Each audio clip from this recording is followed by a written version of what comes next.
इंसान का एक ज़ाहिर होता है और एक बातन होता है।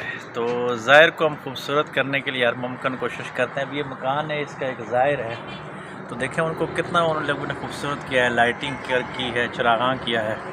अब इस घर का जो बातन है वो इस घर का सुकून है। अगर इस घर के अंदर सुकून है, बर्दाश्त है, रवादारी है, तो फिर तो ये घर अंदर से चरागां होगा। और अगर घर के अंदर सुकून नहीं है, बर्दाश्त नहीं है, रवादारी नहीं है, तो फिर इस लाइटिंग का कोई फ़ायदा नहीं। बिल्कुल इसी तरह इंसान का एक ज़ाहिर है और एक बातन है। अगर ज़ाहिर को हम जितना भी संवार लें, सजा लें, अगर बातन में हमारे अंदर हिलम नहीं है, इल्म नहीं है, बर्दाश्त नहीं है, वसअत ज़र्फ़ी नहीं है, और हमारा जो बातन है अगर वो साफ़ सुथरा नहीं है, तो फिर उस बातन का कोई ज़ाहिर पे इतना असर नहीं है।